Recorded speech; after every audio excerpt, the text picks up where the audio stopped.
Hi everyone students, आज फिर से आपका स्वागत है my English doctor studio YouTube channel के अंदर। जैसे कि आप सबको मालूम है कि हम बेसिक इंग्लिश स्पीकिंग कोर्स कर रहे हैं, तो आज हमारा डे 3 है, आज हमारा लेसन 3 है। हम बेसिक इंग्लिश स्पीकिंग कोर्स कर रहे हैं। आज हम थर्ड लेसन में थर्ड डे सीखने वाले हैं एक्सक्लेमेशन।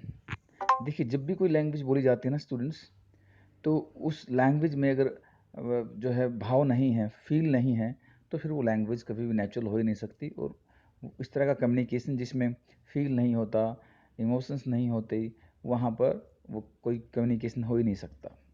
ठीक है, तो इफ़ेक्टिव कम्युनिकेशन तभी बन पाएगा। आप एक अच्छे स्पीकर तभी बन पाएंगे जब आपकी जो लैंग्वेज है उसमें भाव हों, उसमें जो है सुख दुख नाराज़गी ने रिग्रेट पश्चाताप, इस तरह की चीज़ें जब आप जाहिर करते हैं तो उस तरह का भाव आना चाहिए आपकी बोलचाल में, आपके बोलने के तरीके में। तो देख लेते हैं ये एक्सक्लेमेशन होता क्या है। आप सबने वैसे बेसिकली पढ़ा भी होगा। आज थोड़ा सा इसको समझेंगे और काफ़ी सारे डेली यूज में आने वाले ऐसे वाक्य भी, ऐसे कुछ देखने वाले हैं जो जो भाव को प्रकट करते हैं, जो एक्सक्लेमेशन को प्रकट करते हैं। तो थोड़ा पढ़ लेते हैं, ऊपर से देख लेते हैं। भावबोधक है ना, एक्सक्लेमेशन। अंग्रेजी में मन के अलग अलग भावों को प्रकट करने का अपना ही तरीका है। यह सरल भी है और सुंदर भी है। हैरानी, सुख, दुख, नाराज़गी और भी दूसरे कई भावों को छोटे छोटे वाक्यों व 2-3 शब्दों में बहुत अच्छे ढंग से कहा जा सकता है। इन शब्दों और वाक्यों का हम आम बोलचाल में बार बार प्रयोग कर रहे होते हैं और कर सकते हैं। तो देखते हैं सबसे पहला एक जो बोलचाल का हमारा क्या है, एक वाक्य हम कह सकते हैं या एक शब्द कह सकते हैं। जैसे आपने कहा वाह वाह, आप किसी की तारीफ कर रहे हैं तो आप क्या बोल सकते हैं? हिंदी में बोलते हैं वाह वाह, तो इंग्लिश में क्या बोलेंगे? मार्वलस। क्या बोलेंगे? मार्वलस। सेकंड, शाबाश, है ना, शाबाश। आप किसी को शाबाश कहना चाहते हैं तो इंग्लिश में बोलेंगे वेल डन। क्या बोलेंगे? वेल डन या वेरी वेल डन भी बोल सकते हैं। वेल डन या वेरी वेल डन। थर्ड देखिए, अति सुंदर, मतलब बहुत खूबसूरत। इंग्लिश में क्या बोलेंगे? ब्यूटीफुल। क्या बोलेंगे? ब्यूटीफुल। थर्ड है अरे, इसका मतलब इंग्लिश में बोलेंगे हे, वाह, वाओ, हे राम, माय गॉड और गॉड, हैं, आपने तो कमाल कर दिया, वंडरफुल, है ना। आठवां वाक्य देखिए, बेशक, ऑफ कोर्स, ईश्वर का धन्यवाद, थैंक गॉड, ईश्वर की कृपा से, बाय गॉड्स ग्रेस। देख पा रहे हैं ना आप? हैं, बाय गॉड्स ग्रेस। नेक्स्ट है हमारा 11वां वाक्य है, खुदा आपको बरकत दे, भगवान आपके घर में बरकत दे, मे गॉड ब्लेस यू। आपको भी, सेम टू यू। बहुत बढ़िया, एक्सीलेंट। बड़े दुख का समाचार, हाउ सैड। क्या बोलेंगे? How sad. देखो, दुख को प्रकट कर रहे हो। आप एक चीज़ देख पा रहे होंगे, यहाँ तक जो मैंने वाक्य पढ़े हैं, हमने अभी तक जो 14 सेंटेंसेस हमने देखे हैं, हर एक वाक्य के एंड में आपने एक साइन देखा है। ये साइन क्या है? Sign of exclamation. यही है वो भाव को प्रकट करने वाला जो बोलने का तरीका है, उसमें जो नज़र आना चाहिए।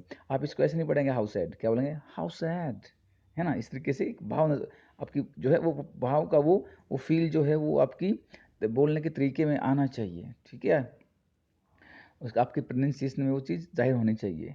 बड़ी खुशी का समाचार, that is a good news, हैं, कितनी बड़ी विजय, व्हाट अ ग्रेट विक्ट्री, है ना। कितनी बड़ी विजय, आपको बहुत बड़ी एक कामयाबी मिली है। तो आप बोलते हैं किसी को जिसने आपके जानकार को मिली है, तो आप बोल सकते हैं व्हाट अ ग्रेट विक्ट्री। मेरे प्रभु, आश्चर्य को प्रकट करना, मेरे प्रभु, मेरे भगवान, तो कहते हैं गुड हेवंस, है ना। सुनिए, हेलो, लिसन, फटाफट करिए, हरी अप प्लीज। कितनी बुरी बात है, हाउ टेरिबल, कितने मान की बात, हाउ डिसग्रेसफुल, बड़ी फिजूल बात है, हाउ एब्सर्ड, उसकी इतनी हिम्मत, हाउ डेयर ही। अभी तक हम स्टूडेंट्स 23 सेंटेंसेस यहाँ पर देख चुके हैं। आगे देखते हैं 24th सेंटेंस, क्या खूब, हाउ स्वीट, कितना सुंदर, हाउ लवली, ऐसा कहने की तुम्हें हिम्मत कैसे हुई, how dare you say that, how did you say like that, how did you speak like that, ऐसा भी बोला जाता है। प्यारे, ओ डियर, जल्दी चलो, हरी अप। तो आगे बढ़ लेते हैं नेक्स्ट पेज की तरफ। 29 सेंटेंस हम देख पा रहे हैं स्टूडेंट्स। चुप रहिए, आप किसी को कहते हैं चुप रहिए, क्वाइट प्लीज, या keep quiet, please keep quiet. हाँ ऐसा ही, यस इट इज, सचमुच, रियली, सच, इज इट, धन्यवाद, thanks, thank you so much, आपका धन्यवाद, थैंक यू, भगवान का लाख शुक्र है, भगवान का लाख लाख शुक्र है, बोलते ना, थैंक गॉड, यह दिन बार बार आए। अब ये वाक्य बड़ा पर्सनल में है, हम किसी के बर्थडे के को विश करते तो ये वाक्य बोलते हैं हम, many happy returns of the day, many happy returns of the day. Next है 37th सेंटेंस स्टूडेंट्स, आहा मैंने मैच जीत लिया, hurrah, I have won the match, आपके स्वास्थ्य के लिए, फॉर योर गुड हेल्थ, बधाई, कंग्रेचुलेशंस, कितनी बेहूदगी है, व्हाट नॉनसेंस, कितनी शर्म की बात है, व्हाट अ शेम, कितने दुख की बात है, हाउ ट्रेजिक, है ना। ये देखो 42nd जो सेंटेंस है, 42वां वाक्य है, कितने दुख की बात है, हाउ ट्रेजिक, कितना सुखद आश्चर्य, व्हाट ए प्लेजेंट सरप्राइज, है ना। आप बोलते हैं, बड़ा आपको अच्छा लग रहा है जब कोई आपको सरप्राइज देता है और बड़ा अच्छा आपको लग रहा है तो आप इसे बोलते हैं, व्हाट ए प्लेजेंट सरप्राइज, आश्चर्यजनक, वंडरफुल, छिछी, है ना। ये किसको दर्शाता है, जैसे कि किसी ने कोई गलत काम किया तो आप उसको जो है उसको जाहिर कर रहे हैं, तो हमने कहा हाउ डिस्गस्टिंग, खबरदार, बिवेयर, कितने दुख की बात है, व्हाट ए पिटी, व्हाट ए पिटी, कितनी बढ़िया सूझ है, व्हाट एन आइडिया, आपका स्वागत है, वेलकम सर, आपके स्वागत के लिए, चीयर्स, क्या मुसीबत है, व्हाट ए बॉदर, सावधानी से, संभल कर, हैं, वॉच आउट, है ना, संभल कर चलिए, संभल कर करिए, वॉच आउट, कहीं नजर न लगे, टच वुड, अब चाहे जो हो, कम व्हाट में, हैं। तो देखिए हमने सेंटेंस पढ़े हैं, 54 के करीब हमने सेंटेंस देखे हैं, ये सभी बोलचाल के वाक्य हैं, और इन सब में क्या है, एक्सक्लेमेशन को जो है एक्सप्रेस किया गया है। इसके बगैर जो लैंग्वेज है वो क्या होती है, बिल्कुल रफ होती है। लैंग्वेज में कोई अगर फील ना हो, कोई भावना ना हो, कोई भाव प्रकट करने ना किया जाए, और वो चीज़ आपके बोलने के तरीके से जाहिर ना हो, तो बिल्कुल भी वो लैंग्वेज किसी काम की नहीं होती। तो भाषा की सुंदरता जो का एक पहलू ये भी है कि उसके अंदर फील होना चाहिए, आपके बोलने के तरीके के अंदर फील आना चाहिए, एक्सक्लेमेशन होना चाहिए, ठीक है। अब कुछ पॉइंट्स हैं जो आपको याद रखने हैं, कुछ बातें जो है एंड में दिया गया है, क्या आपको याद रखने होंगे, कुछ बातें यहाँ पे बताई जा रही हैं। तो देखेंगे पहला नंबर पे क्या है, सामान्य वाक्य में जहाँ अल्प विराम देखते हैं ना, वो जिसको आप अल्प विराम कहते हो, एक ही जो कोमा होता है ना, ठीक है, या पूर्ण विराम भी लगता है, देखते हैं आप, वहाँ भावबोधक वाक्य में न तो अल्प विराम लगता है, न ही पूर्ण विराम लगता है, वहाँ क्या लगता है, वहाँ एक विस्मयादि बोधक चिन्ह लगता है, जो देखा ना आपने हर वाक्य के एंड में है, आप देख पा रहे हो, ऊपर जो है एक जो है बिल्कुल एंड में जो लगाया गया है साइन, वो क्या है, यहाँ दिखाया भी गया है ब्रैकेट के अंदर, ये विस्मयादि बोधक साइन होता है, चिन्ह होता है, तो आप ये आपको यूज करना होता है, इसे एक्सक्लेमेटरी साइन कहा जाता है। जैसे रियली, वंडरफुल, इन दोनों दोनों शब्दों के पीछे आप देख पा रहे हैं जो लगा हुआ, दिस इज व्हाट, इसे कहा जाता है एक्सक्लेमेटरी साइन, विस्मयादि बोधक चिन्ह। नंबर 2 पे देखेंगे, लज्जा, दुख, आश्चर्य, खुशी, क्रोध, अनेकानेक भावों को प्रकट करने के लिए यूज किया जाता है व्हाट, हाउ। ज़्यादातर इस तरह के जो भाव हैं जो अभी बताए गए हैं, इनके लिए व्हाट और हाउ का से वाक्य बनता है, इनसे जो है हम अपने भाव को प्रकट करते हैं। जैसे व्हाट ए शेम, कितने शर्म की बात है, हाउ वंडरफुल, कितने जो है अद्भुत बात है, आप ऐसा बोलते हैं।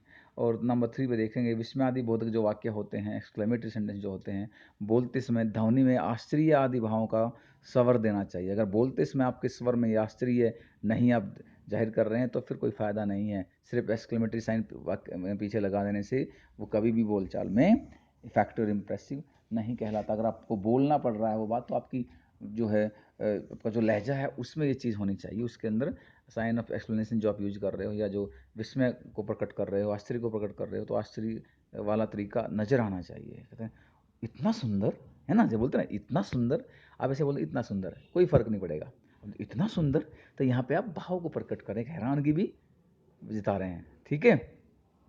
तो याद रखिएगा, विदाउट एक्सक्लेमेटरी कभी भी अगर आप भाव अगर लैंग्वेज के अंदर नहीं डालेंगे तो आपकी जो लैंग्वेज है, भाषा है, वो बेकार हो जाएगी, उसका कोई मायने नहीं रहने वाला है। आई होप कि आपको आज की इस लेसन से काफ़ी फ़ायदा होने वाला है, और आप आज के बाद साइन ऑफ एक्सप्लेनेशन का यूज़ लिखने में ज़रूर करेंगे, और बोलते समय अगर आप इस तरह के भाव प्रकट कर रहे हैं, भाव अगर आप को जाहिर करना चाहते हैं, तो वो भाव आपके बोलने के तरीके में होने चाहिए, ठीक है। तो खुश रहिए, स्वस्थ रहिए, मिलते हैं अगले वीडियो में। तब तक के लिए पिछले जो हमारे 2 लेसन अभी तक हुए हैं और आज ये 3rd हुआ है, तीनों लेसन्स को बार बार देखिए, दोहराइए, ताकि आपके दिलो दिमाग में ये चीज़ें अच्छे से बैठ जाएँ और आप अच्छे से फिर इंग्लिश बोलना शुरू करें। Thank you so much.